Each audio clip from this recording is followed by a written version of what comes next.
Declaro aberta a 7ª sessão extraordinária da primeira turma do Supremo Tribunal Federal, de 3 de setembro de 2025.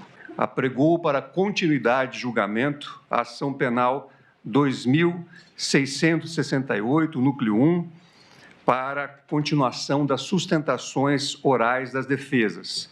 E passo a palavra ao Dr. Matheus Maier Milanês, para sustentação oral pelo réu Augusto Heleno Ribeiro Pereira.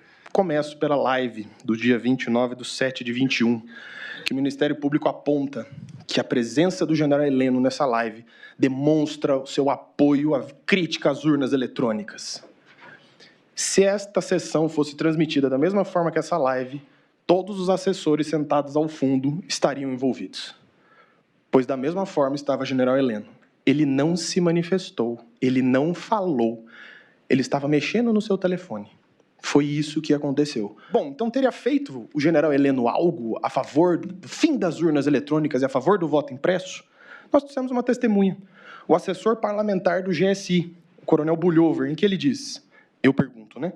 Agora, mais especificamente, da função que o senhor ocupava, alguma vez o senhor foi encarregado de levar a parlamentar a questão de fraude das urnas? Ele responde que não. Eu indago novamente, alguma vez o senhor teria sido encarregado pelo general Heleno de fazer lobby para aprovação do voto impresso no Congresso? Em que ele também afirma que não. General Heleno era contra essa política tradicional. General Heleno era a favor de políticos não de carreira, mas de pessoas que se destacassem pelo seu interesse na defesa nacional.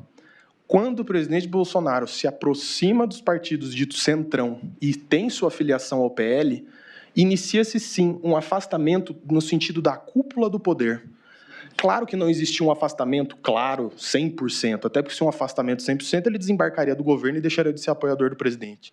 Mas, publicamente, ele sempre foi um apoiador do presidente e continuou sendo e o defendeu. Aqui cito a reportagem Ipsis Literis. Famoso na campanha pelos ataques ao Centrão, Augusto Heleno assistiu de camarote no Planalto a Jair Bolsonaro entregar o governo aos tão odiosos inimigos públicos do Congresso. Bolsonaro deu a Casa Civil a Ciro Nogueira e fez uma aliança com Arthur Lira que garantiu a governabilidade na Câmara. Para o general Heleno, o presidente tinha que se vacinar. Aqui eu entro no outro ponto da reunião ministerial, dia 5 de julho de 22, onde o general Heleno fala. 2 pontos para tocar aqui, presidente. Primeiro, o problema é da inteligência. Eu já conversei com o Vitor, que é o Vitor Felizmino Carneiro, novo diretor da BIM. Nós vamos montar um esquema para acompanhar os 2 lados vão fazer. O problema de tudo disso é que se vazar alguma coisa, muita gente se conhece nesse meio. Se houver qualquer acusação de filtração desses agentes da BIM, e no que ele é interrompido pelo presidente. Agradeço ao doutor Matheus Maia Milanês e concedo a palavra ao doutor Celso Sanches Vilardi e ao doutor Paulo Amador Tomás Alves da Cunha Bueno, que farão sustentação oral pelo réu Jair Messias Bolsonaro. Uma minuta planilha de uma operação luneta e, como todos nós sabemos, o trágico episódio de 8 de janeiro. E o presidente, a quem eu estou representando, foi dragado para estes fatos. Tratando da questão da minuta, ele não atentou contra o Estado Democrático de Direito. Não há uma única prova que atrele o presidente a punhal verde e amarelo, à Operação Luneta e ao 8 de janeiro.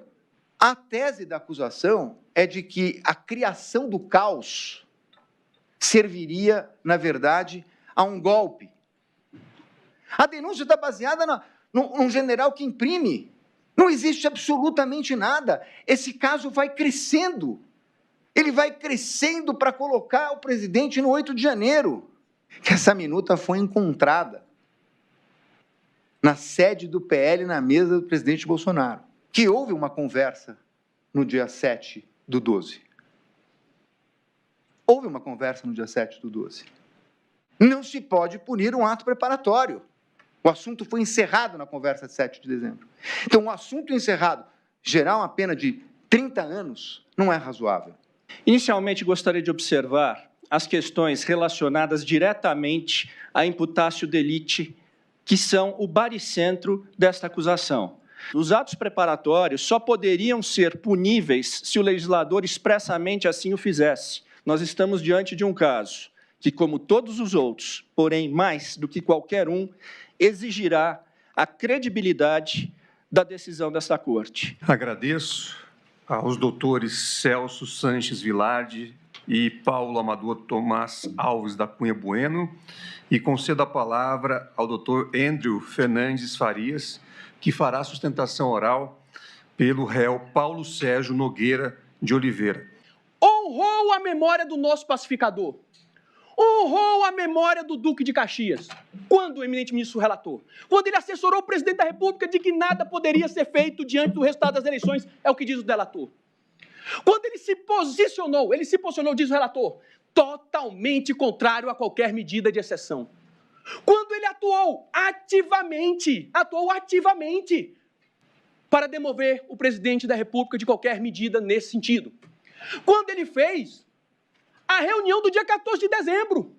Foi muito bem, porque o que roubava a paz do general Paulo Sérgio? Quão difícil foi ser ministro da Defesa no segundo semestre de 2022? Naquele período, Vossa Excelência se lembra muito bem, oficiais generais, se manifestavam nas redes de forma contundente. E qual era o receio do general Paulo Sérgio, eminente ministra Carmen? Que alguma liderança militar levantasse o braço e rompesse. E por que fez o general Paulo Sérgio? Não, a gente tem que ter unidade contra qualquer medida de exceção. Eu sou contrário. Isso era conhecido e sabido, e vamos mergulhar na prova dos autos instantes. Está provado e mais que provado que o general Paulo Sérgio é manifestamente inocente. A relação entre Ministério da Defesa e TSE foi institucional, cordata, republicana, respeitosa e mais frutuosa. E por que digo frutuosa? Porque essa parceria, essa boa parceria entre MD e Justiça Eleitoral rendeu frutos, bons frutos, que foi o teste de integridade com biometria, que foi repetido depois nas eleições de 2024. E essa situação que aconteceu, depois foi superado. O general Paulo Sérgio foi se acostumando com a vida civil e a relação entre Justiça Eleitoral, como ficou consignado em diversos despachos e ofícios, era colaborativa. O atraso na divulgação do relatório das Forças Armadas sobre o sistema eletrônico de votação está, portanto, diretamente vinculado à atuação de Paulo Sérgio Nogueira de Oliveira. O atraso, postergação. Qual que é o problema? E, em instantes, mergulhamos na prova dos autos. É porque, nem de longe, é de fácil constatação, porque aqui não é nem opinião, não é opinião pessoal, não é questão subjetiva, é um dado objetivo da realidade. Aqui, nem de longe houve postergação. E por que, eminente ministro Fux? Porque o prazo, o deadline, o prazo para a entrega do relatório era 5 de fevereiro de 2023. Pudesse apenas, doutor André, fazer um esclarecimento, porque Vossa Senhoria, eu copiei aqui 5 vezes, diz que o réu, neste caso, o cliente de Vossa Senhoria, aspas, estava atuando para demover o presidente da República. Demover de quê? Porque até agora todo mundo diz que ninguém pensou nada. Claro, claramente, Vossa Excelência. Demover de adotar qualquer medida de exceção. Muito obrigado. Atuou ativamente. E a prova dos autos. Obrigado. Muito obrigado. Agradeço o doutor Andrew Fernandes Faria e concedo a palavra ao doutor José Luiz Mendes de Oliveira Lima, que fará sustentação oral pelo réu Walter Souza Braga Neto. Presidente, ministro Cristiano Zanin, inicialmente eu preciso agradecer Vossa Excelência por ter prorrogado a sessão para que eu pudesse usar essa tribuna sagrada, porque se eu tivesse que esperar mais uma semana para ser o último a falar, os poucos fios de cabelo que eu tenho na terça-feira, não teria nenhum. Presidente, muito, muito obrigado pela gentileza de Vossa Excelência. E eu não tenho a menor dúvida que a grandeza desta Corte e a grandeza de Vossas Excelências já superaram esses ataques. Eu me lembro, ministra Carmen Lúcia, quando do julgamento da ação penal 470, conhecida no mensalão, que Vossa Excelência atuou, que o eminente ministro Luiz Fux também atuou num certo momento, e eu atuei como advogado. Naquela época tinha uma cobertura frenética da mídia, mas em momento algum essa Corte sofreu os ataques e Vossas Excelências recentes. E eu acho que é inadmissível, eu, como advogado, ministra Carmen Lúcia, eu não tenho como ficar quieto. Então, eu presto aqui, registro aqui, presidente Zanin, a solidariedade a essa Corte e a Vossa Excelência. É crível imaginar que a discussão de um plano que atentasse contra o Estado Democrático de Direito demorasse 20 minutos. É isso mesmo, ministro Fux? Nós estamos aqui a falar, porque essa é a tese da acusação, porque isso não há dúvida, que o encontro na casa de Braga Neto demorou 20 minutos. Isso não tem dúvida. 25, 18, vamos falar em 30 minutos.